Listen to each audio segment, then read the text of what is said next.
And suddenly, I was a cat.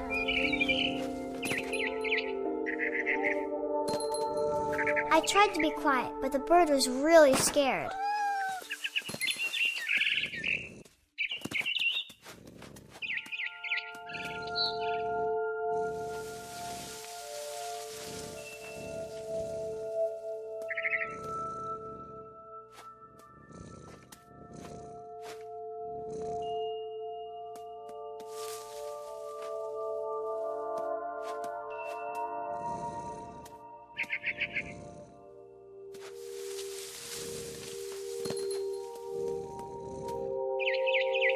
Mom and Dad didn't even look at me.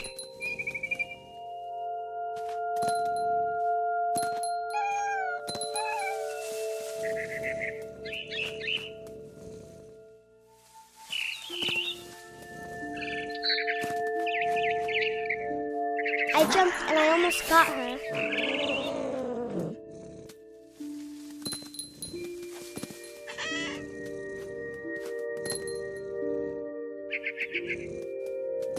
Now I was up in the big tree. I promised Dad I wouldn't climb it anymore. All I cared about was eating that mama bird. I gobbled her up. And suddenly, I was an owl. First, all I heard was the wind. Then I heard little teeth nibbling in the grass.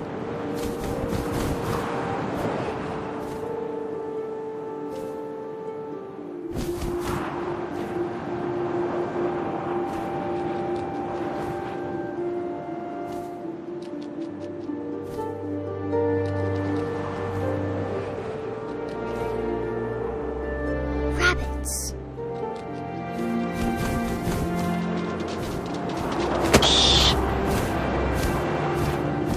I imagined his face looking up and seeing mine through my talons. I swallowed him up, and I didn't chew one bit. Then I flew off to find something bigger.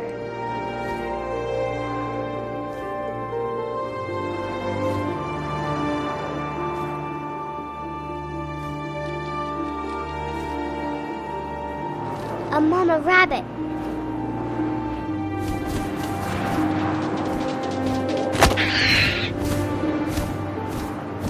She was almost too big to carry. I started choking, but I couldn't stop eating.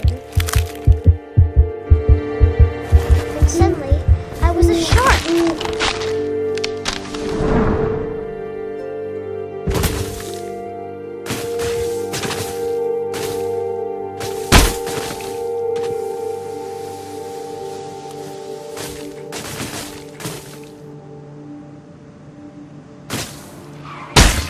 I rolled off a cliff and into the ocean. Now, I was hungrier than ever.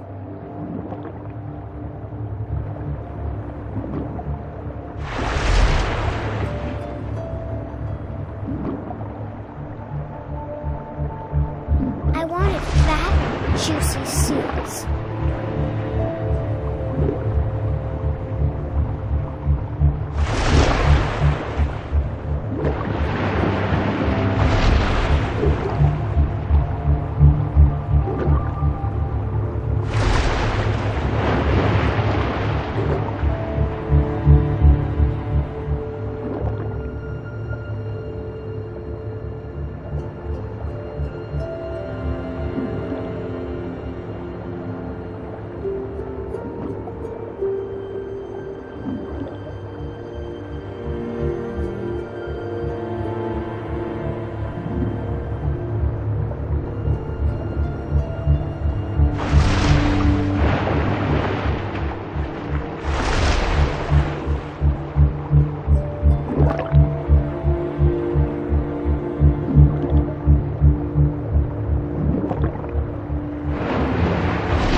was so hungry, I jumped out of the water. When I opened my eyes, everything had changed. Now I was a monster, and I smelled people everywhere.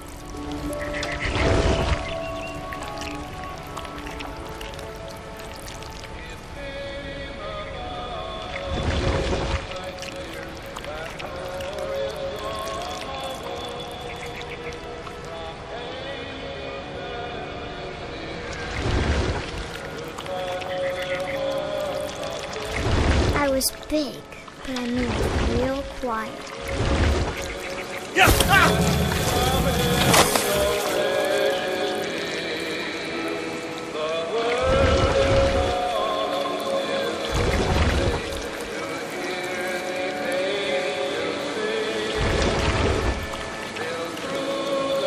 I wanted to stop, but also I didn't.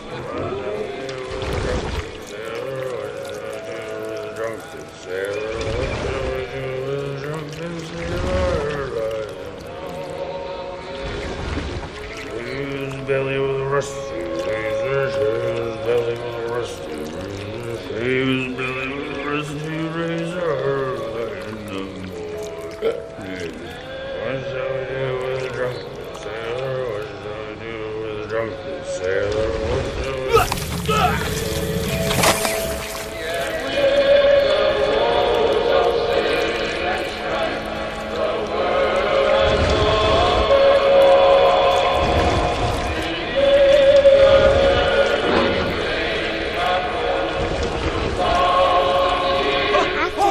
Passenger, I was still hungry. And across the water, I smelled something new. Something I had to have, so I swam towards it.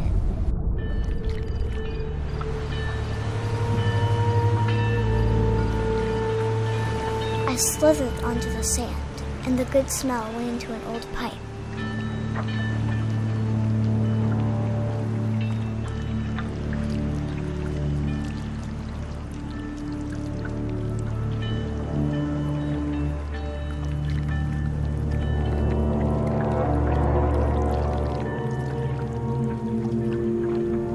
I got closer and closer.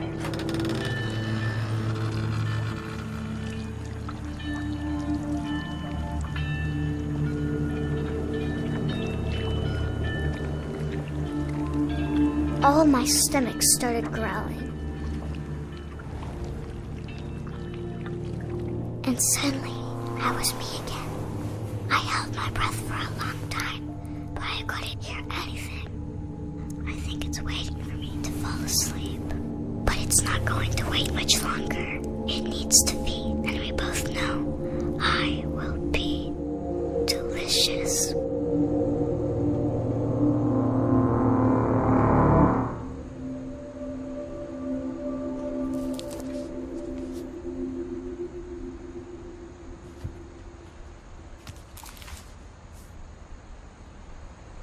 I'm not sure if I believed all of that, but I'm sure Edie would have.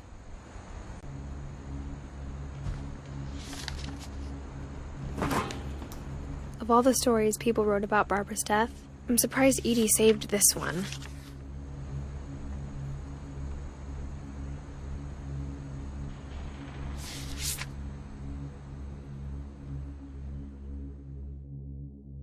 Old Jack here with another ghastly tale inspired by America's most unfortunate family. I'm calling it The Surprise Ending of Barbara Finch. As a child star, Barbara was famous for her scream. Now at 16, she was all washed up. A has-been. But in a lucky break, she'd been asked to perform her signature scream at a local convention for monster movie fans. It was just the boost her career needed. Unfortunately, her scream hadn't aged well. Getting better. I think you just need the right motivation. Her biggest fan and current boyfriend, Rick, was about to demonstrate when... Now that was a great scream. It was Barbara's father, Sven. He'd slipped into a table saw and had to be rushed to the emergency room. So Barbara got stuck babysitting her youngest brother, Walter. Her convention comeback was cancelled. Okay, I'm hearing frustration, but I'm not hearing terror. What if I tried... A gang of hoodlums in Halloween masks have been terrorizing Orcas Island tonight. Police are urging residents to... That came from the basement. You're right! Also, I loved your delivery on that. Why is your basement door locked? Because my dad likes making puzzles and secret passages. There's a key hidden in the music box. The secret is to keep winding and winding until finally the key pops out. Thanks, babe. I'll be back in a sec. 20 minutes later, Rick hadn't returned. So Barbara went to look for him, right on cue. She reached for the music box.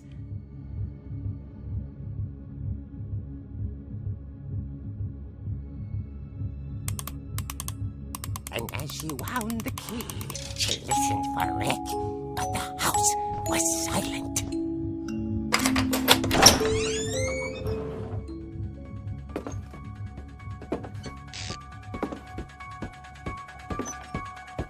She found Rick's crutch and imagined the worst.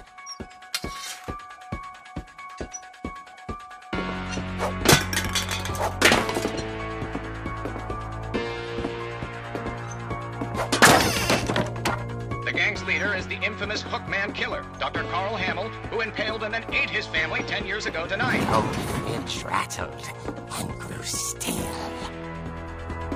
Oh dear!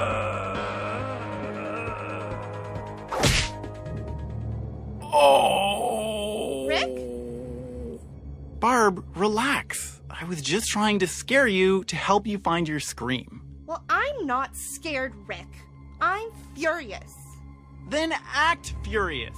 All I'm getting from you now is that you're hurt and confused and you... She threw him out, but she kept a little something to remember him by. Barb, have you seen my other crutch? And she was still holding it when she fell asleep watching the Late Late Picture Show. Hours later... Barbara! Walter, what's going on up there? Ah! Okay, I'm coming up, but if this is a trick, you're dead, Walter.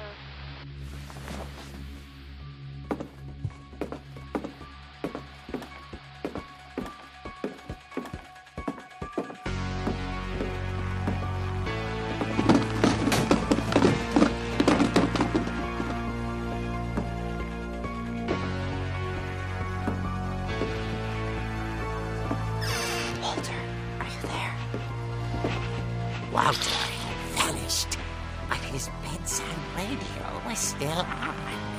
Orcas Island police describe the man as 6 feet tall, with a steel hook for a hand. Residents are urged to lock all doors and windows and notify the police of any suspicious activity. Barbara turned, saw the hook man, and was speechless. He was quite smashing.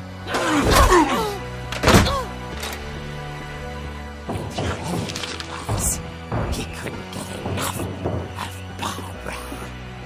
Okay, Barbara, there's gotta be another way out of here.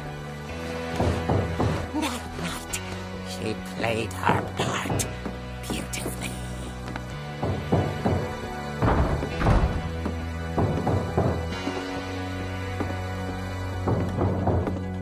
Molly's door hadn't been opened in years. The hinges groaned.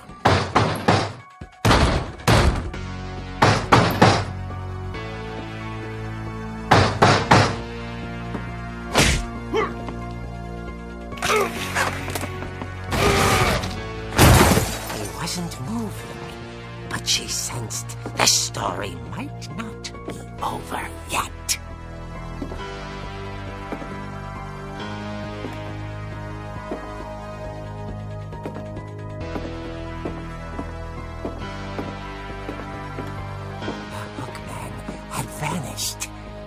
listened for his breathing, but all she heard was...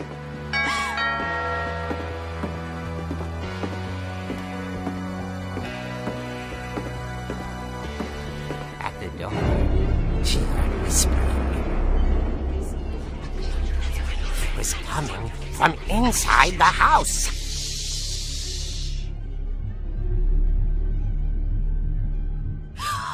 Oh dear. The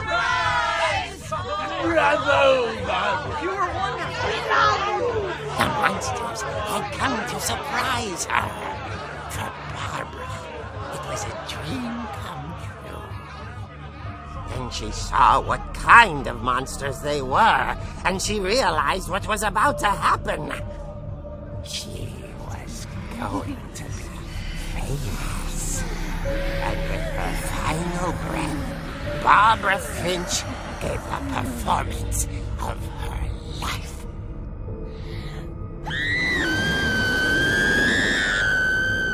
I wasn't there myself, but I hear Barbara was magnificent. Poor girl. She had a taste for stardom. But unfortunately, so did her fans. Of course, the police blamed it all on poor Rick, who disappeared the same night. And little Walter? Hiding under his bed the whole time. He took it all pretty hard, but that's another story. As for Barbara, tucked inside the music box was all they ever found of her. Her ear. Now that's what I call a real eerie tale.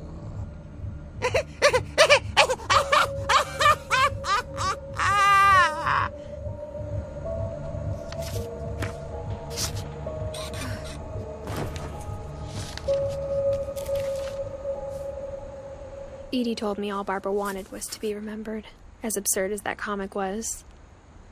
Maybe what Edie saw was a happy ending. Mind. That was it.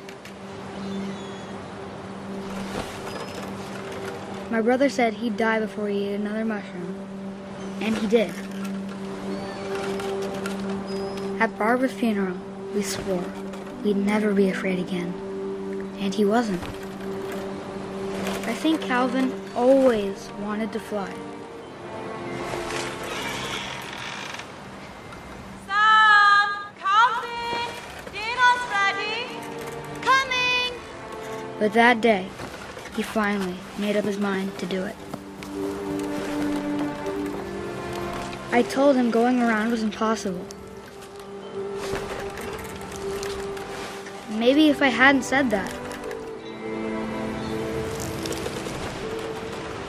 Calvin! I'm not gonna tell you again! maybe if the wind hadn't picked up, then maybe he'd still be here. But I doubt it. I think he'd already made up his mind. That's what I want to remember about my brother.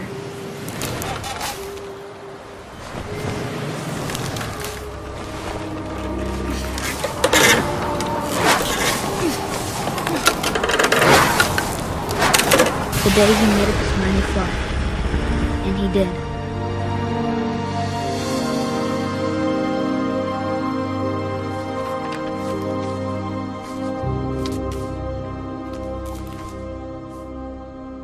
Calvin's story felt strangely familiar. When I was younger, I remember trying to do the exact same thing.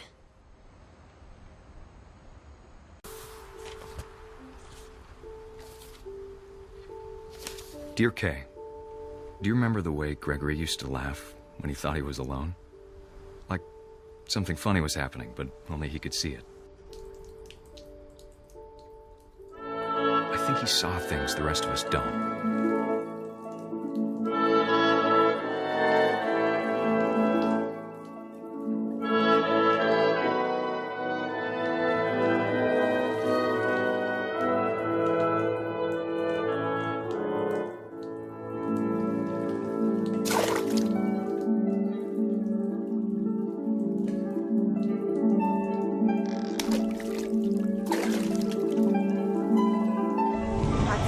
Gregory, it's time to... Hold on, sweetie. Hello? Sam, I told you I don't want to talk right now. I wonder what he saw.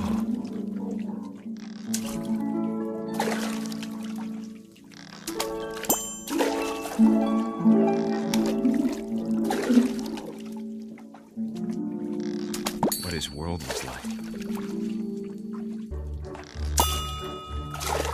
He reminded me so much of Calvin.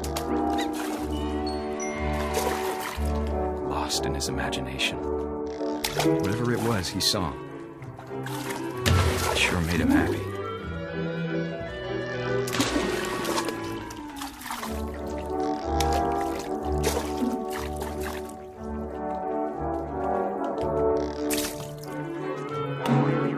I know how silly it sounds.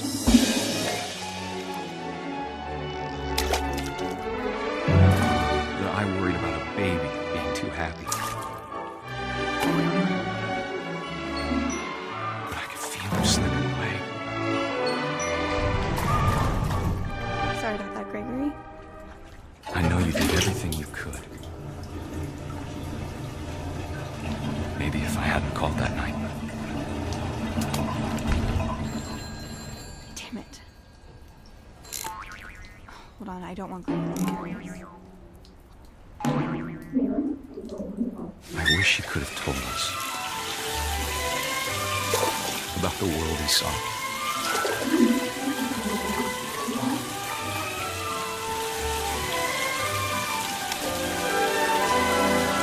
There's so much I don't understand about Gregory, about everything.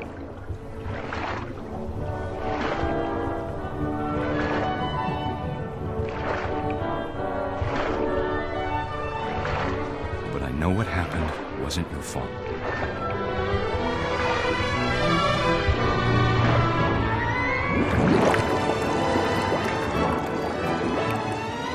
I'm sure he's happy. And he'd want you to be happy too. Good luck, Kay. Love, Sam.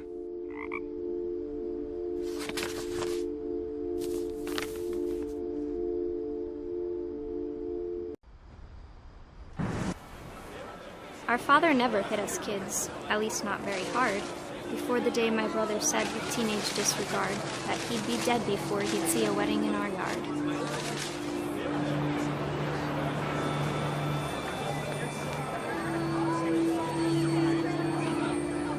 My father made him come, of course, but Gus stood far apart, just flew his kite and bottled up the storm inside his heart.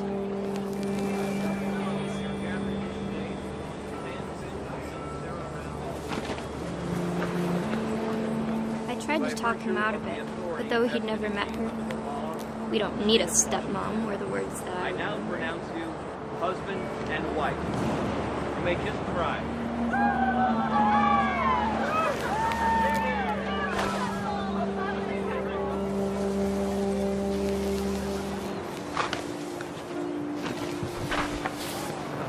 When the time for photos came, Dad ordered him to come here. But Gus declined, and as a sign held up his middle finger.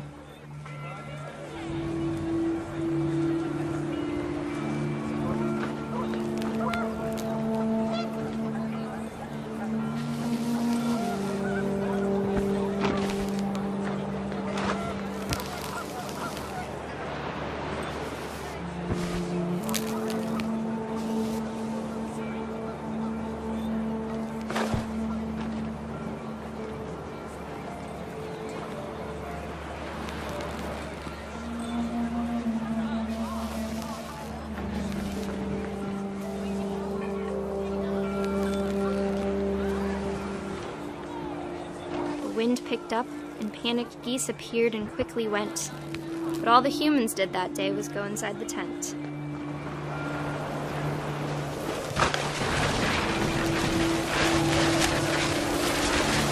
The rain came down in buckets then, but no one seemed afraid that nature might destroy the tent our dad had crudely made.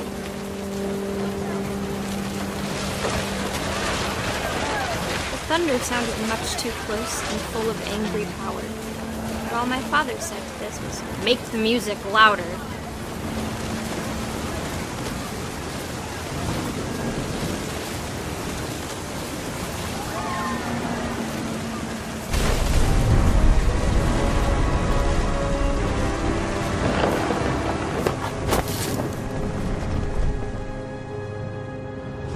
I wish that I could truly say I thought about you on that day.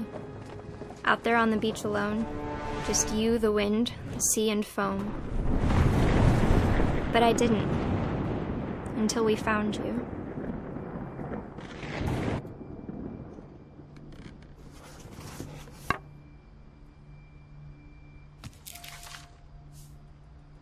She never talked about him, but Mom told me once if I was a boy, they were going to name me Gus.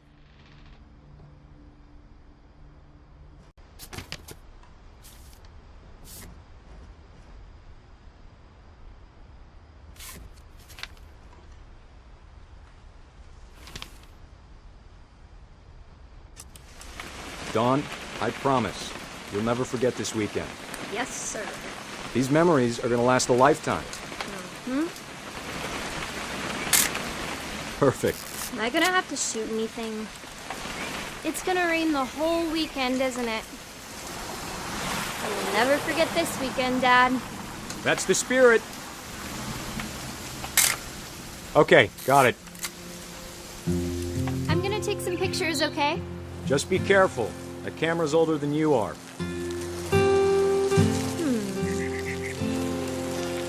Definitely should not have drunk all that coffee. You're right, Dad. It's starting to clear up. Still freezing, though. Nothing quite like being outside.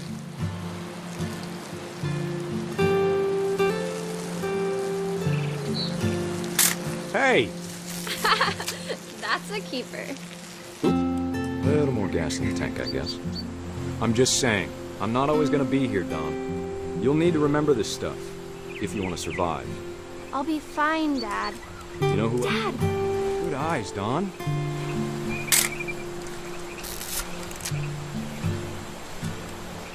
Before you take the shot, let me get a picture of him.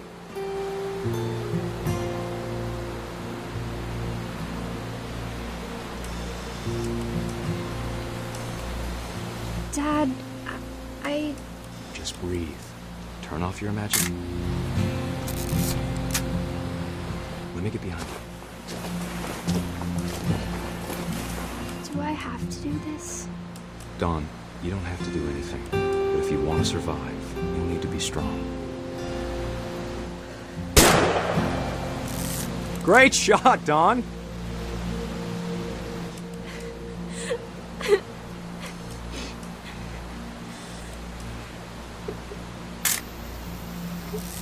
I'm proud of you, Dawn. Always remember that, okay?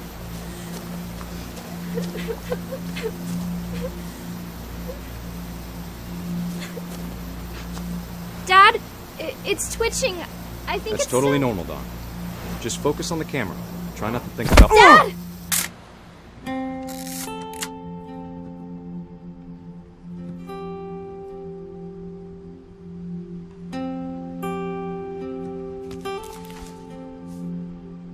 Of all these stories, that's the one I wish most that my mom had told me.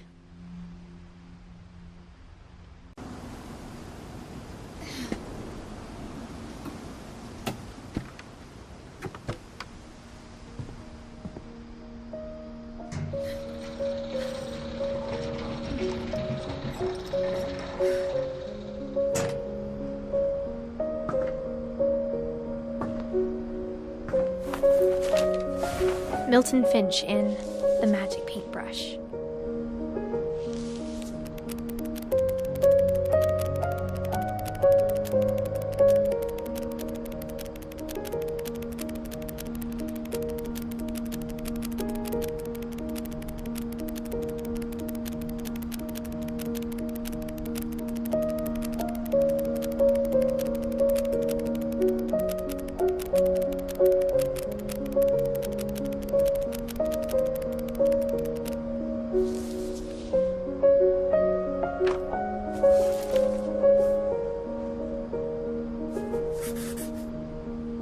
4 when Milton disappeared.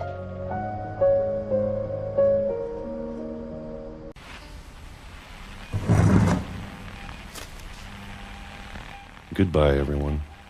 I can't believe I've been down here for 30 years. On that first day, after the shaking started, I didn't think I'd survive a week.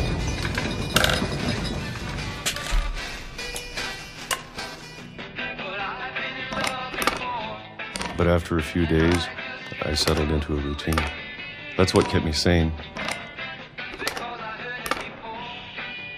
Having a schedule, living for today. I always expected to be dead tomorrow. But if you wait long enough, you get used to anything.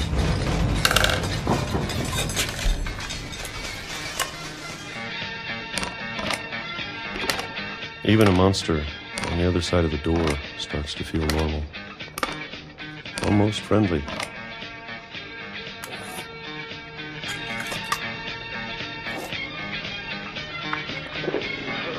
And then one day, everything just stopped. Whatever that thing was, it was gone. Maybe it got tired of waiting. Or maybe I just got tired of being afraid.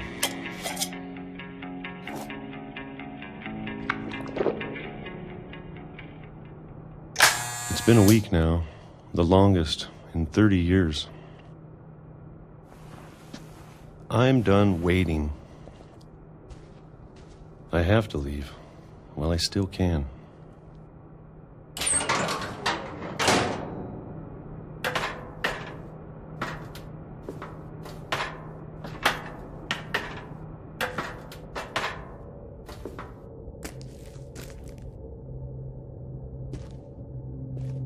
I know it's out there somewhere. Whatever killed Barbara and Molly and Calvin. Maybe this is all a mistake. But I need to stop living the same day, even if it kills me.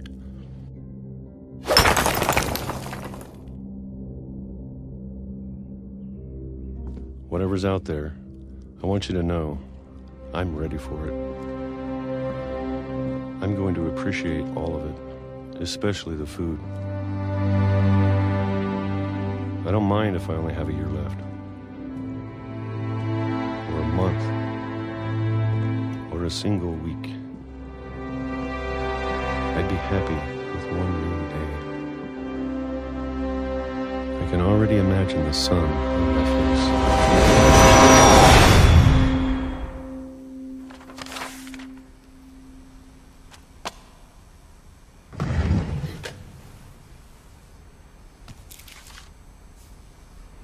Walter died when I was 6. I can't believe my mom never told me he was down here.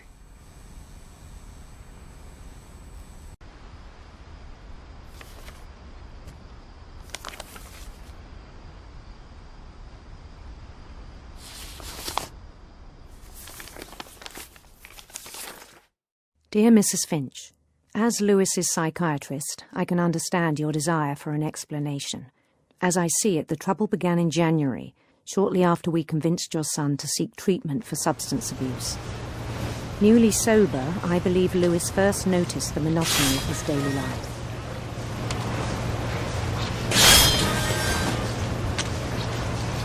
He kept working at the cannery, but he withdrew part of himself. In our sessions, I saw the same behavior. His mind began to wander. I asked him to describe it. He said he started small, imagining a labyrinth. He'd feel his way about. Then something moved. Bats and toads. and things that have not names. He knew it was all in his head.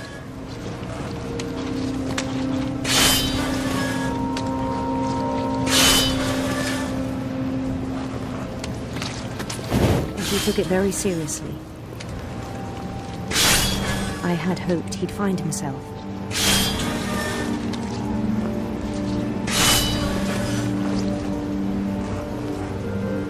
But he found something more.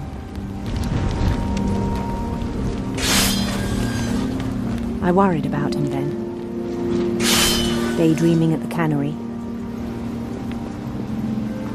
I spoke with his boss.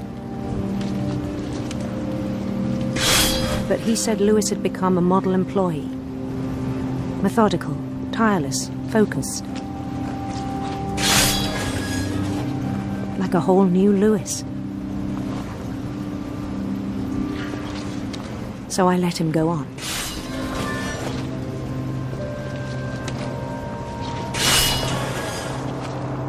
I even encouraged him.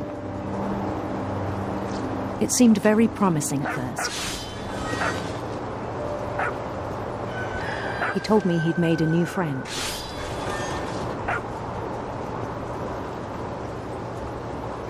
On the edge of a city he named Lewis-topia. He built the city up slowly, brick by brick. Then he made musicians.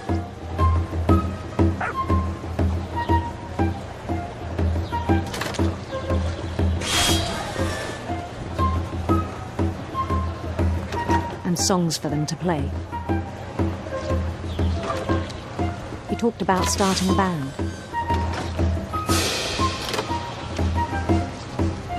And he was always humming something. Every day his imagination grew stronger.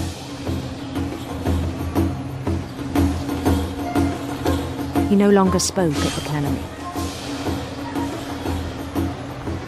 But his chopping was as reliable as ever. Then one day it struck him that all the cheering crowds, even the stones under his feet, were all in his imagination, so he could do whatever he wished.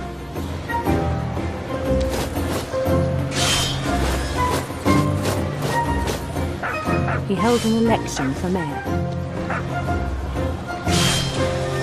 and he won. They begged him to stay, but his mind was already wandering. It became a game for him.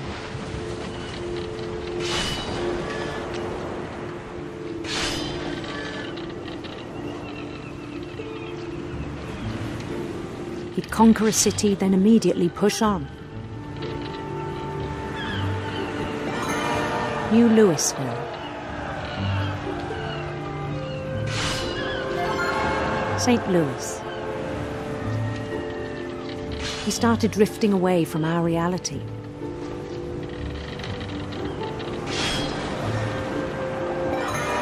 Minneapolis, until one day he forgot to go home from the cannery. Even as his mother pleaded with him, part of Lewis kept sailing on.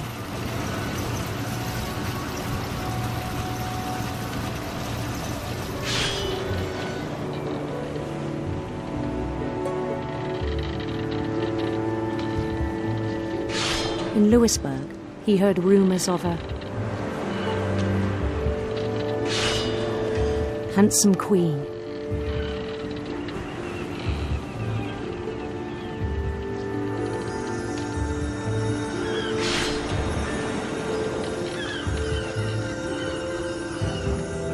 The queen was on her own quest for radiant rainbows.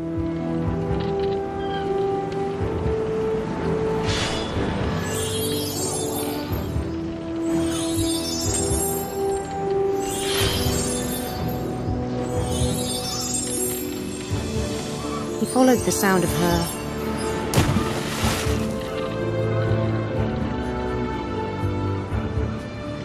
silver harp.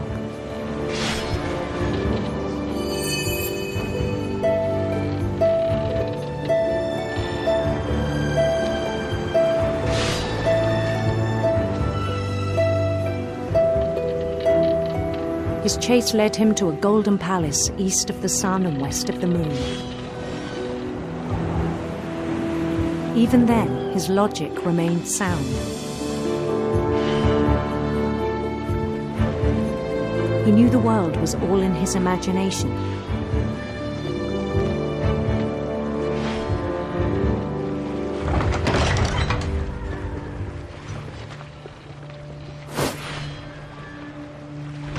But he was so proud of having created it. In his own eyes, he'd become something greater than a king.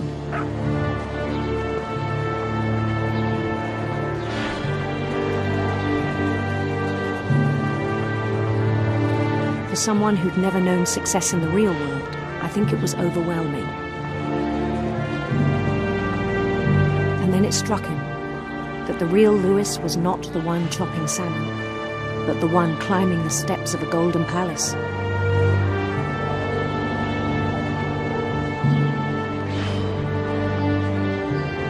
My imagination is as real as my body, he told me. It was hard to argue with him.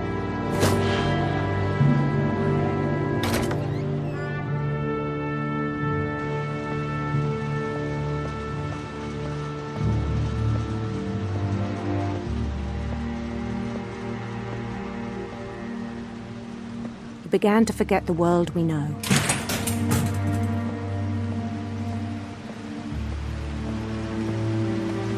I think it pained him to remember Lewis, the cannery worker.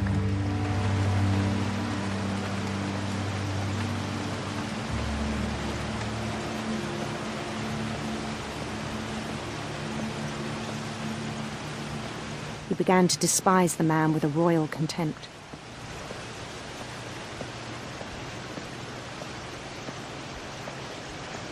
I still thought I could save him. Even after he said he was being crowned king over all the lands of wonder.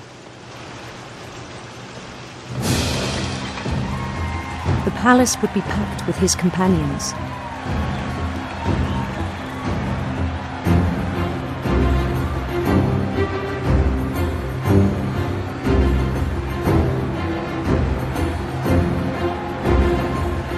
Including the wise Calico who'd insisted on inviting him.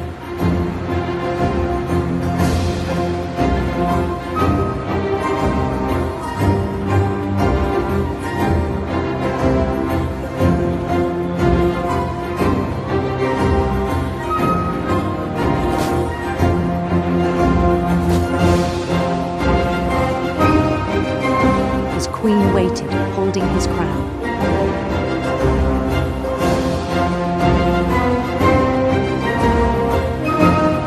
There was only one thing left to do.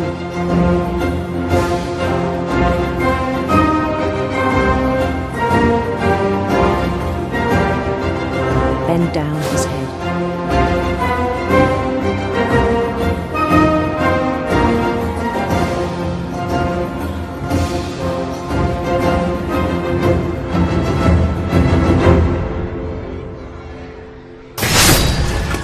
I think you know. Mrs. Finch, your son was a kind man who will be missed by all of us who knew him.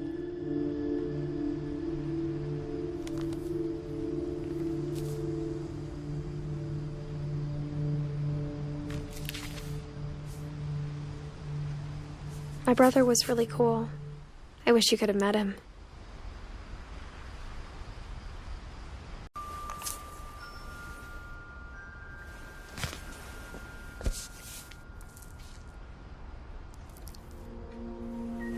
That whole last day, Edie just watched us pack and didn't say a word. Until supper, when she raised her glass and said, "To our final night together, and all our final nights apart." Grandma, you know what I said about alcohol. Some of your medications are very Edith, specific. I left a present for you in the hallway. Why don't you go open it? The grown-ups have to argue now. I'm sorry, you're right. We're all leaving tomorrow. Let's just enjoy our last... I'm not leaving. Edith, you're excused.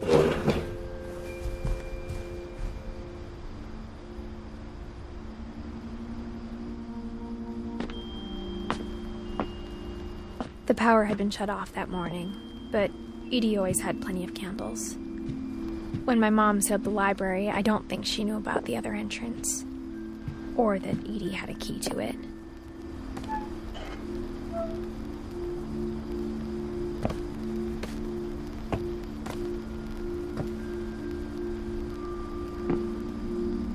That thing you're afraid of isn't going to end when you leave the house. Edith has a right to know these stories. My children are dead because of your stories.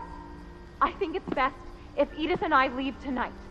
We'll have the nursing home send a van for you in the morning. Okay? Dear Edith, there's so many stories I wish I could tell you, but there's only time for one. This is about what happened on the night you were born. That night, the tide went way, way out. It was the first and last time I ever saw the old house aground. There'd been an earthquake out in the middle of the ocean. They called it the lowest tide in 1,000 years. God, it smelled awful. You know, I've seen that house every day of my life. But I never thought I'd go back to it. When the fog rolled in, I lost my way.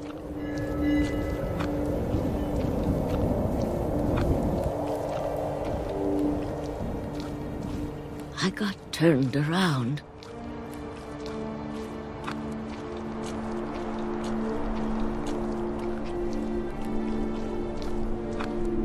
I started seeing things.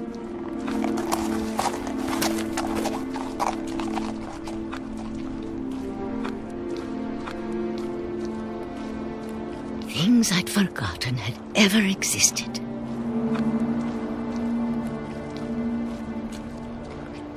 But when I saw them, they felt like old friends. That night, a lot of things came back to me. Or maybe I came back to them.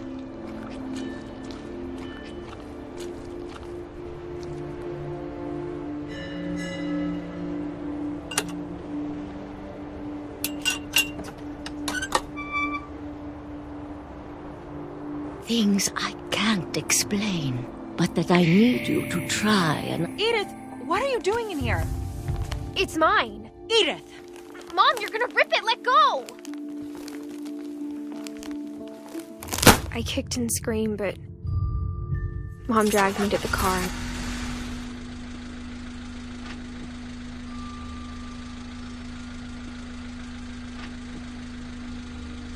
I never saw Great-Grandma Edie again. The next morning, the van came to pick her up, but she was already gone. After that, we moved around a lot.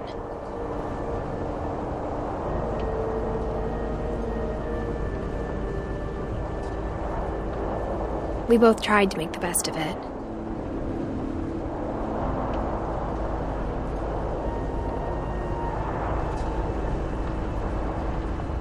A few years went by.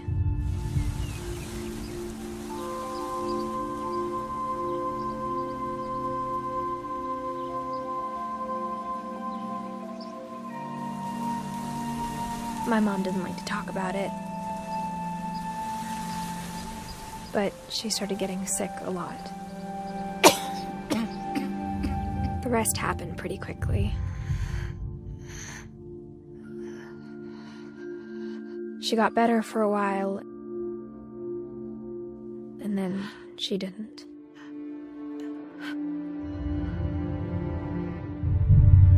And then I was alone.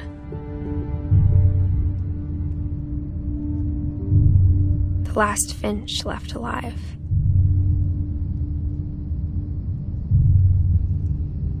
Until I found out about you. I'm still not sure what to tell you about all this. If we lived forever, maybe we'd have time to understand things. But as it is, I think the best we can do is try to open our eyes and appreciate how strange and brief all of this is.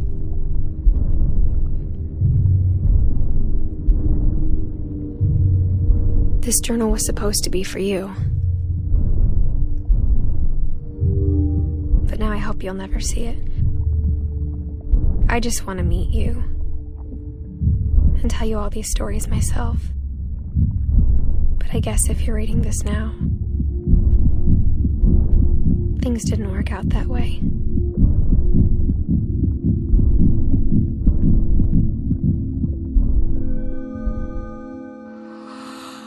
This is where your story begins. I'm sorry I won't be there to see it. It's a lot to ask, but I don't want you to be sad that I'm gone. I want you to be amazed that any of us ever had a chance to be here at all. Good luck.